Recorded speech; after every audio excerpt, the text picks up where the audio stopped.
Okay, I will allow you a few seconds to enjoy this quote by Sam Summers here.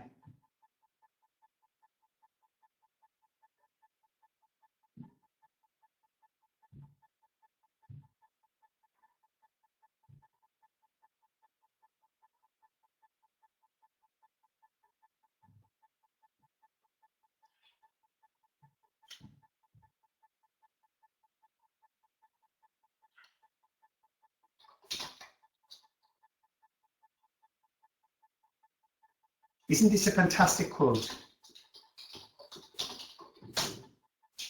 Okay, so keep this in mind, please. It's something we'll be coming back to later.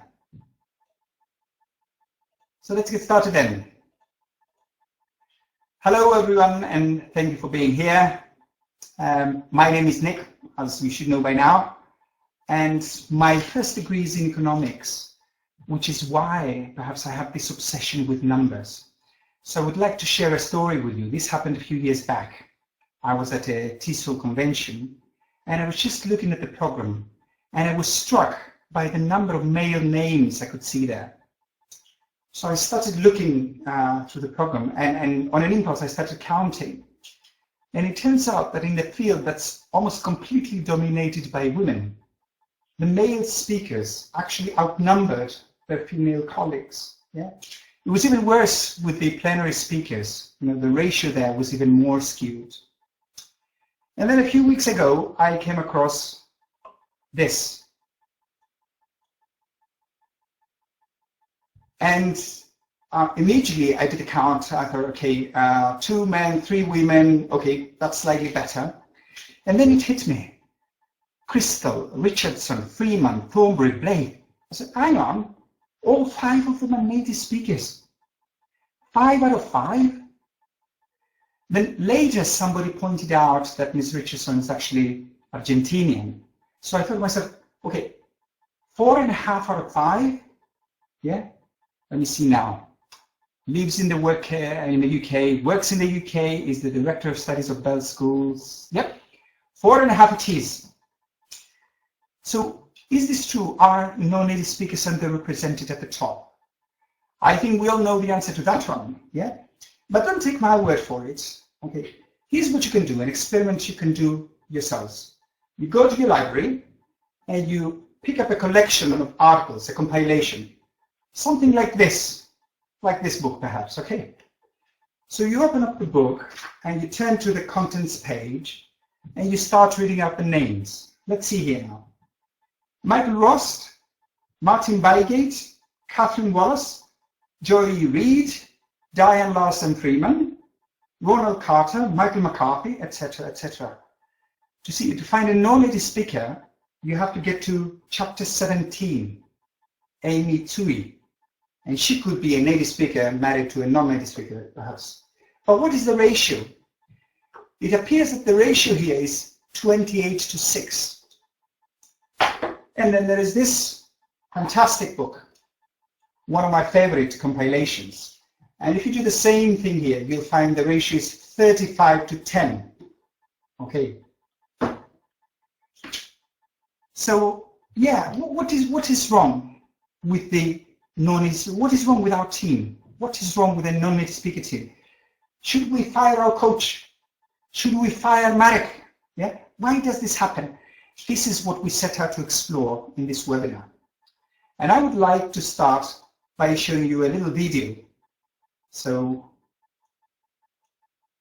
yeah, to see what is so special about native speakers, yeah? An American study found business graduates earn $600 a year more for every extra inch of height. And in US presidential elections, the taller man has won 17 out of 21 times. So, to test whether size really does matter, we took 2 actors to the streets of New York. Marcus and Melvin are almost identical, same age, similar looks, just one obvious difference. Marcus is 6'4" and Melvin's 5'2". But who looks more successful at work? First, tall man Marcus. He's a lawyer, doctor, and an accountant. I would say he's an executive who likes sports. Probably earns about, maybe about $500,000 a year. 54, 58, close to 60 a year, 60,000. I would say maybe 100,000 a year. He looks like a tycoon. Now short man, Melvin. He's little. Maybe a cook. He's like a cook. I think he's a quiet guy, and he's not very happy. I think he's having a difficult situation right now. So he earns about an average income, nothing fancy, but enough to live on, yeah. Minimum wage, I guess, 20,000 a year. On average, they credited Melvin with a meager $20,000 income and Marcus with a whopping $220,000. All thanks to a difference of 14 inches. I wish I was his size, to tell you the truth. So what is the halo effect? The halo effect is the idea that a single, salient, positive trait helps to color our perception of the entirety of an object or a person. Yeah? We see all kinds of other traits in a positive light. Yeah? However unrelated these may be to the original one. So there's no reason why we should associate success, okay, with a tall guy. And yet this is exactly what we do. But is there any scientific justification? Is there any support for this phenomenon? Well, here are a couple of interesting studies. This is one of my favorite ones. 12 papers were sent to 12 top psychology journals. Okay? And as you know, it's not very easy for academic papers to be accepted in a journal. They have to be approved by 2 reviewers and by the editor. And it's a bit complicated. So perhaps it's not very surprising that 8 of these were rejected. But here's the interesting thing now. These papers had actually been published in the very same journals. So what the researchers did was to take a back copy of the journal, select an article, okay, change the title and the abstract, and send it back to the same journal. Okay, so, and these were rejected. The question is, why were they rejected? Well, here's the thing now. There was another difference in the name and the affiliation. So the researchers had changed the papers, you know, the names of the papers from prestigious ones to less prestigious ones. So imagine you are an editor, okay, sitting in your office, and one day a paper lands on your desk. So you pick it up and it says, Michael McCarthy of Cambridge University. Oh, that sounds good, doesn't it? Now imagine if you get the same paper and it says Kostas Papadopoulos of Orestiada University. Now that's very different, isn't it? Yeah. So this was the only difference. Now you might say, okay, at least 4 out of the 12 papers were actually accepted, but this was not the case. As a matter of fact, in 3 out of the 4 remaining cases, the rules were spotted, so people realized that they had published this before. Yeah? Here's another study.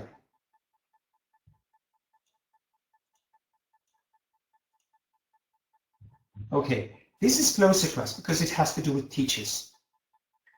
A bunch of essays were copied twice, and they were given to 2 groups of examiners, teachers, okay, to assess. Now, one of these sets got much higher marks than the other one. So why did this happen? The answer is the only difference was the handwriting. So one of the sets had been copied in very neat handwriting. The other set had been copied in very poor handwriting. And because of this, they got different marks.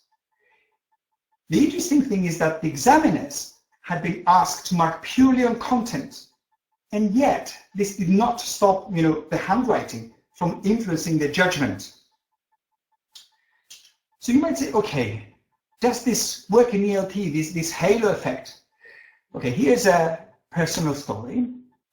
This happened a few years back. At the time, I had heard that the British Council were looking for invigilators and supervisors for the Cambridge exams, so I thought I would apply.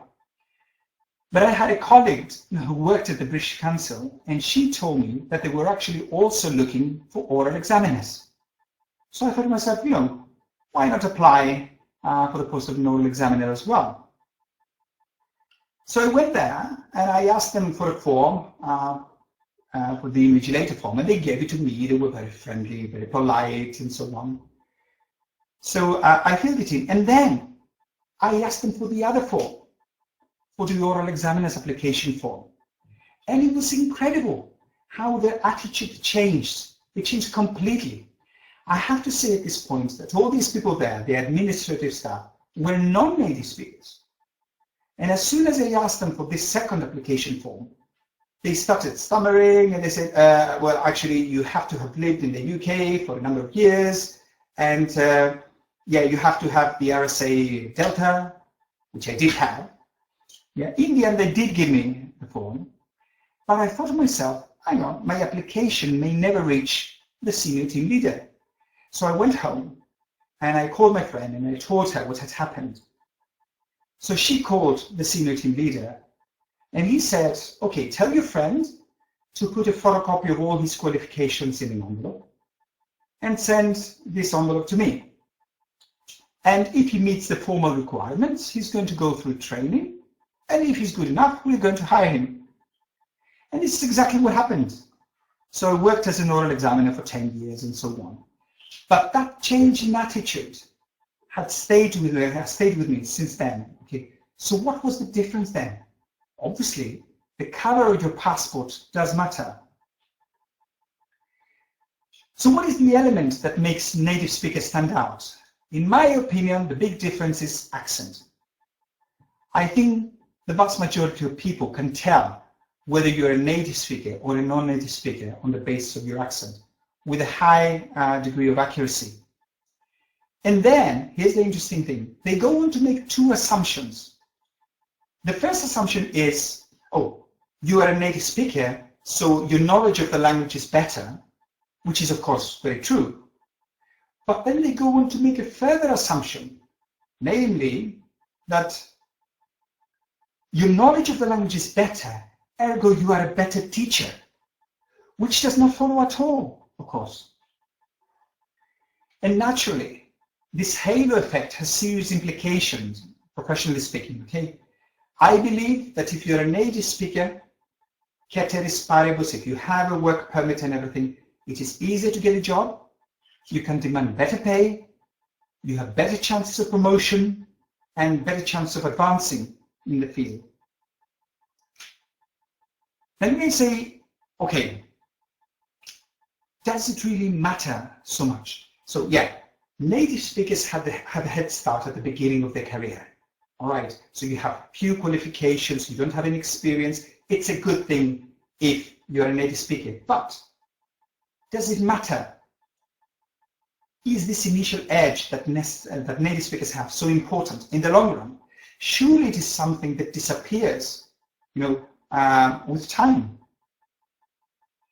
So if we think about a career as a race, so let's say the native speakers have an initial head start of 5 or 10 meters, but a career is not like the 100-meter dash, yeah? It's more like a marathon. So people would think that this difference would tend to disappear as you acquire more qualifications and more experience. I don't think this is the case. I think this initial difference actually gets bigger. Here's why. Okay. What this is the roster of the 2007 Medicine Hat Tigers. This is one of the greatest junior hockey teams in the world. What's strange about this is the birth dates of the members of the team. They're all born in the first half of the year. Right?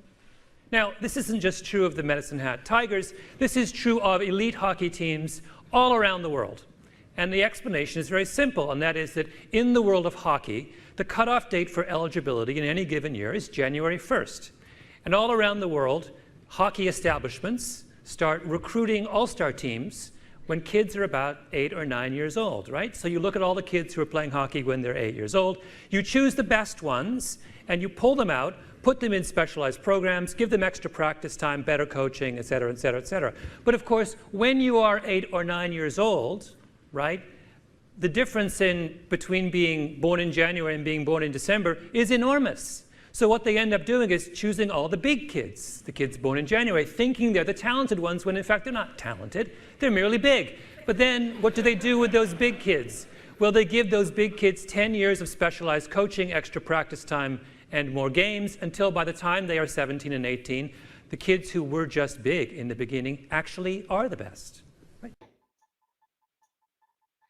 So this was Malcolm Gladwell, and essentially the point he was making is this. When the kids are selected, they're selected at a very young age, so they're selected by age cohort, right? So a difference of a few months is a big difference when you are very little. So they choose the kids that were born at the beginning of the year because they're bigger and stronger. But here's the thing now. This difference does not disappear when they get to be 20, 22-year-olds, because these kids who were originally selected, they get better training, they get the chance to play, so they grow into the role. So that's what I call the magnifier effect. Some people get selected for higher things on the basis of a small difference, real or imagined, okay? And the opportunities that result from this actually do make them better over a period of time, okay? And I think this is exactly the same what happens with native speakers as well. So they get more opportunities to grow into the role. Here's an example, another true story from my long career. This happened back in the year 2012, okay? For years I have been giving presentations for Pearson, for the Pearson test of English in Greece. I've been around Greece at least 4 times to all the major centers, okay, and explaining to people the structure of the text of the test and how the marking system works and how they can prepare the learners and training the oral examiners, evaluating the oral examiners. And then in 2012, we got an email from Pearson. So the area manager was going to come to Athens, and he had a trainer with him. So I met this guy, who was a really nice guy, a colleague, Canadian. He must have been in his early 30s. And good chap, very modest, a very good teacher. He had some very good ideas. But here's the interesting thing now. This person was supposed to train me. We are talking basic methodology here, right? And he was also to give the talks the major centers, like in Athens, Thessaloniki, Rhodes, etc. And this felt a bit funny because this person actually did not have any formal qualifications. He did not have the RSA diploma. He did not have a master's, for example, yeah? Oh, and he also got to give webinars as well with techniques for teachers.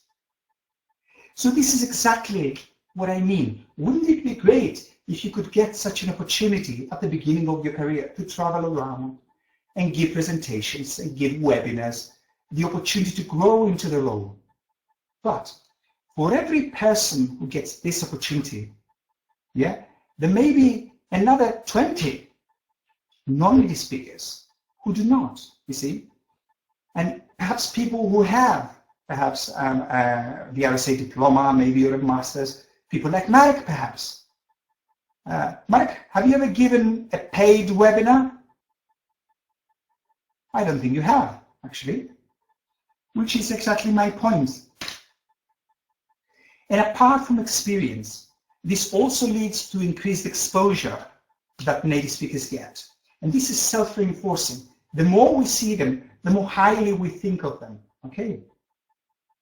And this I call the mere exposure effect, which is the psychological phenomenon whereby people tend to develop a preference for things merely because they are familiar with them.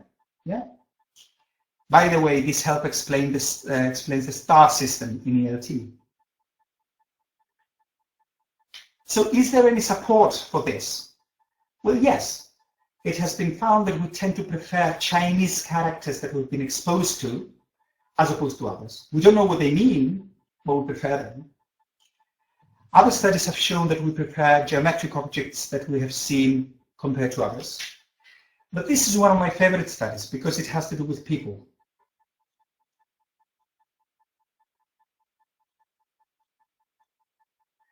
So 4 equally likable women were told to attend a course. Okay, so they had been independently rated by other people, and they were found to be equally likable. So they were told, you are to go into this particular auditorium and attend some sessions. The first woman was told to attend these sessions 15 times, the second woman 10 times, the third woman 5 times, and the fourth one was used as a control. She was told not to attend these sessions at all. And the women were instructed not to interact with anybody at all. Afterwards, the students who were in the auditorium were shown pictures of various people, including these 4 women, and they were asked to rate all these people on a number of personality traits. Yeah, how friendly they thought they were, how polite, how nice, how kind, etc.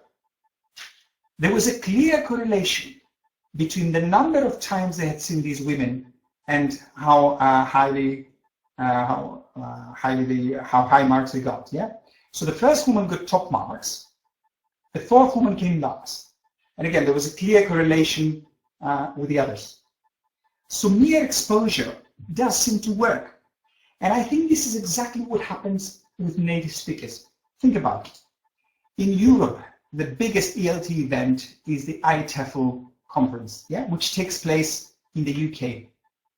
Now, it's so much easier if you live in the UK to catch a train, from London to Birmingham, or from Liverpool to Birmingham, okay? And it's so much different to catch a plane from Athens to Birmingham, or from Warsaw to Birmingham, okay? So people who live in the UK, mostly native speakers, they get the chance to attend all these events, they get the chance to present there, and people get to see them. They can attend the presentations, they can see them in the corridors, they can talk to them during the breaks, yeah? So they get lots of exposure to them. So when the delegates go back to their respective countries, and then they talk to each other, say, okay, who should we invite for next year's plenary speaker? And one of them might say, oh, yeah, I know that nice guy, John Smith. You remember that guy we saw there, yeah? So it's clearly the availability heuristic. I think of just John Smith because I just saw him a week ago. He's uppermost in my mind. And I also like John Smith because I've seen him so many times. Yeah? The person that does not come to mind is somebody perhaps like Eftichis Kandarakis. Why? Because he was not there in the first place. How can you think of a person if you've never seen them? Okay, so native speakers have an edge and it gets bigger over time. But are native speakers discriminated against? Yeah. Well, I'm sure you have all seen advertisements. Yes. English language teacher wanted, they have to be a native speaker. Yeah. Non-native speakers need not apply. Now, have you ever seen an ad that goes, non-native speaking teacher wanted? If you do, please let me know, okay? I'm sure if I were to do a worldwide survey, I could count all these advertisements in the fingers of one hand, and I would still have 3 fingers left. So, are non-native speakers discriminated against? Well, why should non-native speakers be any different? There are so many groups which are discriminated against. This is a great book by Sam Somers, and Sam Somers has studied this phenomenon extensively. Yeah? And in this book, he claims that discrimination is natural. Yeah? Not acceptable, yeah? Not morally correct, but natural. Now, Sam Somers is a Jew. Given how much Jews have suffered over the centuries, yeah, because of discrimination, if a Jew tells me that discrimination is natural, well, I'm prepared to believe him. So let's have a look at a couple of studies here. This is an interesting one. 100 CVs were sent to 100 university psychologists, top professors, for an academic post, yeah? And the CVs were identical. There was only one difference. the name. 50 of their CVs bore the name Dr. Brian Miller. The other 50 bore the name Dr. Karen Miller. Would that make any difference? Okay, the professors were asked whether this candidate would be suitable for the post. Yeah, here are the results. The people who got the first email by CV by Dr. Brian Miller thought that Dr. Brian was good enough. 75% of them thought he was good enough. The people who got the second CV by Dr. Karen Miller, yeah, 50% of them thought that she did not make the cut. So all pigs are equal, but some pigs are more equal than others. Or in this case, some pigs are less equal than others. So if you're a woman, well, hard luck. Here's another study on discrimination. Yeah, this was a massive study that took place in the United States. Researchers sent out 5,000 CVs for various jobs in sales and customer service administration, etc. The CVs were identical, exactly the same. The only thing that was different was the name, once again. This time, half the CVs bore a white name, names like Emily or Greg, and the other half bore a black name, like a name like Lakeisha or Jamal. Would that make any difference? Researchers had set up voicemail boxes to see how many responses they would get. So here are the results. Drum roll, please. The white people got 1 response for every 10 CVs. The black people got 1 response for every 15 CVs. So white guys got 50% more responses. So if you're black, thanks but no thanks. Yeah. Is there any doubt about what would happen if we were to replicate this study in ELT? If we were to send out 100 CVs, yeah, for different posts in ELT, half of them bearing the name of a native speaker, half of them with the name of a non-native speaker, what would the result be, do you think? And discrimination goes beyond initial screening. So let's say you are shortlisted. What happens during the interview? This is another study, and in this case, researchers employed white subjects, and they were asked to use 15 questions to assess 2 candidates, 1 white, 1 black. Okay. The interviewers were all white undergraduates. What they didn't know was that they were being watched behind a one-way mirror. So the researchers wanted to see how these students would interact with the white and the black candidates. So here's what they found. The white interviewers were more nervous with the black candidates. They sat closer to the white candidates and they gave them more time. They spent more time with the white candidates, 33% more time to be precise. Yeah. Now there's no reason to believe that these students were racist. I'm sure they were not. I'm sure they were liberal, most of them, as all of us in this room, I think. Nor did they set out to deliberately jeopardize, the black candidates. And yet, this is what they did. And this is a big point now. You hear some people say sometimes, okay, discrimination against non-native speakers does not exist. How do these people know? Well, they know, or they think they know, because they know their friends. And they know that their friends are nice people. That they're against discrimination of any kind. They're liberals, like themselves. And then they introspect. So they ask themselves, how do I feel about this? And they know that they would not discriminate against non-native speakers. But here's the thing now. When we introspect, we can access only a very small part of our brains. Yeah? This is a fantastic book. Another one. Strangers to Ourselves by Timothy Wilson. And in it, Timothy Wilson says that we can only access a very, very small part of our brain. 5% of our brain, perhaps. Yeah? And the rest is what he calls the adaptive subconscious. And what is more important is that the decision-making centers of our brain actually lie below the level of consciousness. So how can we know what's really inside our brain? Well, something that you can do is you can take the implicit association test. Check it out, okay? You can Google it, Project Implicit, the implicit association test. It only takes about 5 minutes. So here's how it works. Yeah. What happens is there are many different versions, and they want to assess, your subconscious beliefs about blacks, for example, or about women, where a woman's place is in the home, perhaps. So here, what happens? You have two buttons, one on the left, one on the right, and the test gives you instructions. Here's how it works. Look at the top of this table. So your instructions are as follows. If you see a female name, yeah, or a word related to housework, you press the left button. If you see a male name or a word associated with careers, you press the right button. Okay?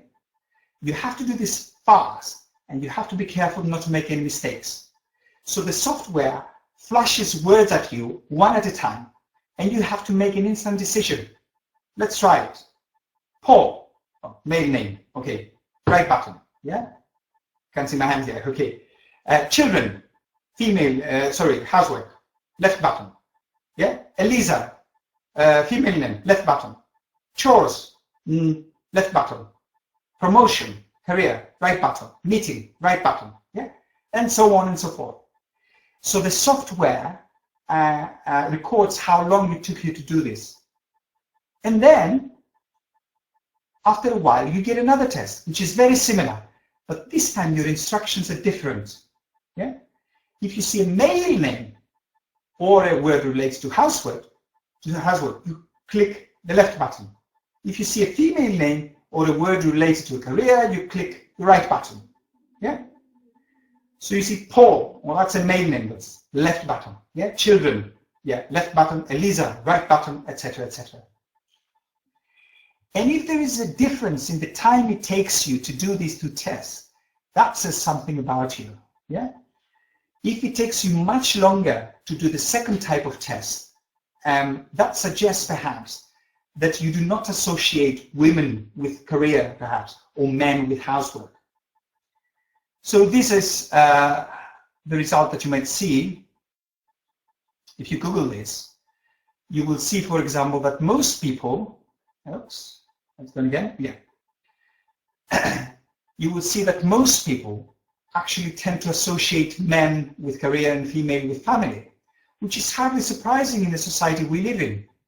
So we have some way to go before these stereotypes are eradicated, yeah? And there are similar tests where you get to associate white faces or black faces with positive or negative words. And again, these may be the results. You may get the result that you show little or no preference between European American and African American people. But as you can see, most people tend to have to favor European Americans. Now, wouldn't it be fantastic, yeah, if we had a similar test for native speakers and non-native speakers? Now, Marek is doing a PhD. Marek, I hope you're listening. If you are, this is a test you might want to develop. Okay, and then we can see how people score when they do this test. And if you do publish this paper, please make sure you include my name there as well. Here's what a test could look like. We could have the two buttons again, and the instructions could be if you see a negative word or a non-native speaker name, let's have it back, you click the left button. If you see a positive word or a native speaker game, you click the right button. Okay, John Lewis, native speaker, right button. Professional, right button. Rigid, left button, etc., etc. And then we could have the opposite instructions. I think we'd get some very interesting results. At this point, I would like to show you a great quote from this fantastic book. Mistakes were made, but not by me. Okay, here's the quote.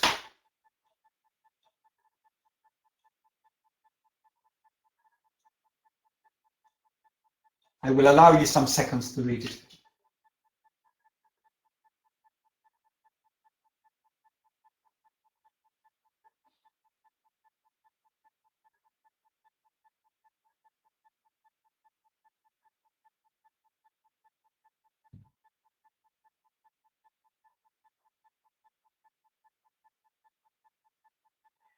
I love this quote, I have to say, by Elliot Aronson, another great Jew, I have to say. So it's very important to keep in mind here that this is not deliberate, it's not conscious, but discrimination is so entrenched that we often do not notice it. Okay. Here is another interesting study which happened in a school. Teachers were shown a clip of a classroom discussion and they were asked to focus on their technique and so on. Afterwards, however, they were asked another question. They were asked whether they thought that boys or girls contributed more to the discussion. And the teachers thought that both sexes had contributed equally. Then the researchers played the clip back again, okay? And it turned out that boys had actually talked 3 times as much. This is amazing. But we are so used to boys dominating the classroom that it doesn't strike us at all. We don't even notice it. And I believe it's the same thing in many other fields. So, are non-native speakers discriminated against? Well, here is another story. This happened to a great colleague of mine. Her name is Basso, a great colleague and a lovely girl. Hello, Basso. And it happened in Edinburgh. The year was 2004. Now, Basso had studied in Scotland, and she had done her first degree there and her master's there, and she started working in the school in Edinburgh. And they had international students. So she was teaching, she found herself teaching a 2-week course with Italian kids. Yeah. And she taught the kids for the first week and everything was fine. But then the group leader who was with the kids, she happened to look at a list of teachers and the class they taught. And she realized that the surname of the teacher who was teaching her kids was not the surname of a native speaker. So she went and complained to the director of studies, you know, what's happening here? We come all the way from Italy. We expect our kids to be taught by native speakers. That's why, like I said, we've traveled so far, etc., etc. The director of studies was a very nice guy. He tried to explain to her, look, all our teachers are fully qualified. We have observed them. They're very good teachers. You know, the kids don't have a problem. Why do you have a problem? But she was adamant. No, we want a native speaker. So you can imagine the problem the director of studies had, right? He could stand his ground and lose a customer. So the director of studies took Vasu aside and he explained the situation to her, and he was very nice and apologetic. He said, look, you know we trust you, you know we believe in you, you're a great teacher. The kids don't have a problem, but we have a problem with this lady. So what happened was they took her off the course and they had a native speaker teach this particular class. They paid her for the second week. She didn't teach, but she did get paid. And next year they invited her again to teach and everything. But Vasu never went. You can imagine how she must have felt, right? Okay, let me carry on quickly because we don't have that much time and I do have something to say. Why did this thing happen? I think it's because of the native speaker brand. So what does branding have to do with English language teaching? Yeah, how does it work? Let's see, it's all a question of associations. Let's see how these are created. In this study, the researchers set out to see if they could create these associations. So what they did is they exposed consumers, to images of fictitious brands, okay, imaginary brands. And there were 20 images that paired one brand with positive words and images, and another 20 images that paired another brand with negative words and images. And later, yeah, the consumers were exposed to a number of these pictures, and they were asked to choose the ones they liked best. So what did the researchers found? They found that subjects expressed a preference for the former, the brand with a positive association. They couldn't remember the brand. They couldn't remember the pictures. They just felt that they preferred it. They liked it better compared to the others. Here's the interesting bit now. Later, they were presented with negative information about this particular brand, but they still preferred it. Yeah. So apparently, we prefer what our subconscious says compared to the conscious part of our brain. So let's carry on now. This is my favorite study, I have to say. I'm sure you have all heard about the Pepsi challenge. The Pepsi guys were not happy with the share of the market they had, and they set out to challenge their main rival, Coca-Cola.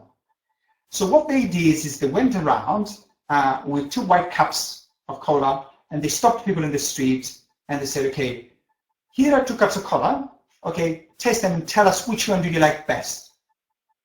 And apparently most people preferred Pepsi, slightly sweeter. So this guy wanted to test this in the lab. So he had 3 groups of people. So with the first group, he did the same thing. He showed them 2 white cups, taste the cola, tell me which one do you like best. And they preferred the Pepsi Cola. But then he did things differently. With the second group, he showed them a cup with a Coca-Cola logo and another cup with a Pepsi Cola logo. I said, okay, try these 2 drinks. Which one do you like best? And now the people overwhelmingly prefer the Coca-Cola drink. Yeah? Why? Because of the brand. Yeah? Because of what was out on the cup, not what was in the cup. How do we know this? Well, we know this because he tried this with the third group. He switched the drinks, yeah, or the labels and so on. And they still prefer the cup with the Coca-Cola logo. It was the brand they went for. And because their brains were being scanned, the scientists discovered that the reward centers, they lit up like a Christmas tree, right? So this is how the brand works. It creates a framing effect. This is a great picture, and it's a classic optical illusion. You know that these 2 squares, the gray squares, they're of equal size, and yet they look so different. The one on the left looks bigger and brighter because of the frame, the black frame. This is exactly how the brand functions. It creates a framing effect. But does this translate into something tangible? Indeed it does. Which car would you prefer? Ford Galaxy or the Volkswagen Sharon?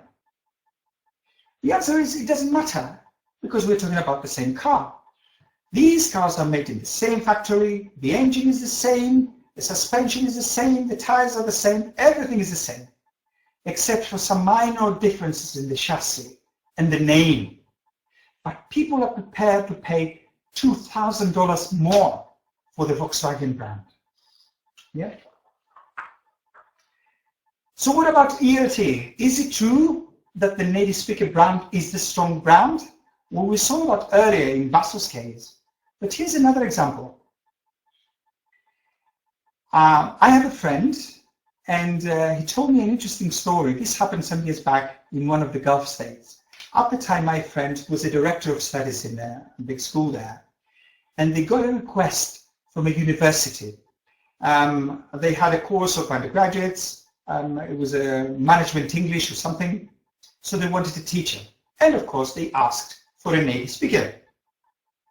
Now, it so happened that the school had a very good teacher, yeah, a non-native speaker, Jordanian, I think he was, who had studied this subject, and he had taught such courses, so he was more experienced, he had the material and everything. So my friend told these guys, look, I've got the perfect teacher for you. He's Jordanian, he's great, and so on. No, they said, we want a native speaker. So my friend believed in the other guy. So he said, look, why don't you let the students decide? I can send you a native speaker. He can teach the course for a week. Yeah, and then I can send you the other guy, the non-native speaker. He can teach the course for another week. And then at the end, the students can choose who they want to keep. So reluctantly, the university guys agreed. So this is what happened. The native speaker was good, very good, but the other guy was more experienced, was more familiar with the content, he had more material. So he did a better job, apparently. So after 2 weeks, the students chose the non-native speaker. Now, at this point, you would expect the university to have got in touch with the school and told them that, yes, we want to keep the non-native speaker, and we apologize for being so stubborn initially. Well, you'd be half right, actually. They did keep the non-native speaker, but here's the interesting bit. They asked for a discount because he was a non-native speaker. So what greater proof do we want about the power of the Nest brand? Mind you, not everybody does what the market wants. So here's another story from another of the Gulf states. The British Council in one of these countries, they got a request from a university, and once again they asked for a native speaker. But the director of studies there, he said, look, all our teachers are fully qualified, they're very good teachers. If you want one of our teachers, we are going to choose who we want to send you. The university people said, no, we want a native speaker. And then the director of studies said, look, if you want a native speaker, you have to look elsewhere. As I said, these are our terms. We are going to send you a teacher, and we're going to choose who this teacher is going to be. So in the end, they said, okay, you send us a teacher, any teacher you want. But the director of studies wanted to make a point here, and he wanted to make it clear that he wouldn't stand for any such nonsense in the future. So what he did is he sent a very good teacher who was a non-native speaker, and she was also black. So give Caesar his due, well done, the British Council. And I think this is what we expect from major organizations like the British Council, or TEFL and so on. We don't expect them to cave into pressure from the market because this is what the market expects. Yeah, we expect leadership. So I'll be wrapping things up. I think I'll be for another 5 minutes and so on. One last point. Branding creates expectations, and expectations can act as self-fulfilling prophecies. Yeah? So are you saying that you get what you expect? That's right, that's exactly what I'm saying. The self-fulfilling prophecy is a prediction that directly or indirectly causes itself to become true because of positive feedback between belief and behavior. I think that people expect native speakers to offer quality service, and this is what they perceive. Remember that experiment with the Coca-Cola and the Pepsi-Cola? They also expect native speakers to do well, and they do. And this doesn't just happen in the work field. Yeah? Here is an interesting study, a classic study. Positive expectations can change a person's perception of a situation just as dramatically as negative expectations. Psychologists call this the Pygmalion effect, after the George Bernard Shaw play of the same name, in which even an uneducated ragamuffin can be transformed into a proper society lady. In an experiment conducted at an elementary school like this one, psychologist Robert Rosenthal and school principal Lenore Jacobson took the Pygmalion effect one step further. What we wanted to show was the extent to which teachers' expectations could actually affect pupils' intellectual performance, for example, their IQ scores. So what we did was we tested everybody in a school with a test that pretended to be a test that would predict academic blooming, so-called Harvard test of inflected acquisition, and allegedly on the basis of that test, but not really, we gave each of the teachers in the school the names of a handful of children in her classroom that would get smart in the academic year ahead. These kids' names were taken out of a hat. We chose them by means of a table of random numbers. The children themselves did not know in any direct way that teachers were holding certain expectations for them. Teachers were told not to tell the kids, And of course, we didn't tell the children either. So the children never knew. 6 times something that's close to 32. Good. 6 times 5. And then when we tested the children a year later, we found that those kids who'd been alleged to their teachers to be showing or going to show intellectual gains, in fact showed greater intellectual gains than did the children of whom we'd said nothing in particular. So the kids actually got smarter when they were expected to get smarter by their teachers. By Rotten, how are these expectations created? It could be something very small, like somebody's accent, perhaps. Yeah. Now, in this study, 2 groups of teachers were briefly shown 1 or 2 pictures of a school-age girl, right? And they were also shown a test that she was said to have completed. The test was 50% correct. Okay. So the teachers were asked to assess the girl's IQ. Here's the interesting thing now. The first group said that she was above average. The second group said she was below average. Okay. Why did this happen? It must be something to do with the picture, right? And indeed it was. The difference was in the background. The first picture of the girl had been taken in a posh neighborhood, like a Kaliok in Athens. And the second picture had been taken in a rundown neighborhood, like Perama, or Drapatona. And that thing led teachers to expect that, to assume that the girl in the first case was above average and in the second case below average, rather than take into account the test. Okay? And here I had another study to show you, but alas, we don't have the time for this. So I would like to wrap things up and just recapitulate very, very quickly and repeat some of the main points I made here. Here's a brief summary. First of all, the native speaker accent creates a halo effect. So we tend to assume all kinds of positive things about native speakers. The initial edge that native speakers have translate into a lasting advantage because of the magnifier effect. Native speakers are discriminated against. There's no conspiracy against non-native speakers, or against women, or against blacks. But they are discriminated against, mostly by other non-native speakers, and mostly subconsciously. The native speaker brand is perceived as a superior brand. Okay? And finally, expectations, both positive and negative, can help exacerbate this effect. Gatekeepers expect native speakers to do well, and they do because of this. But non-native speakers' beliefs about themselves also put them at a disadvantage. Okay? Last words. I would like to close with a very, very short story taken from Malcolm Gladwell's Blink. Okay. The year is 1980. The place, Germany, Munich. The Munich Philharmonic Orchestra were looking for a new trombone player. Yeah? There were 33 candidates, and unusually they had put up a screen for the auditions because one of the candidates was actually the son of one of the musicians there, and they did not want to allow that to influence the selection procedure. So the candidates started playing and everything went smoothly. Each of the candidates played for a while, then they left and the next one came along and so on. So everything was fine until candidate number 16.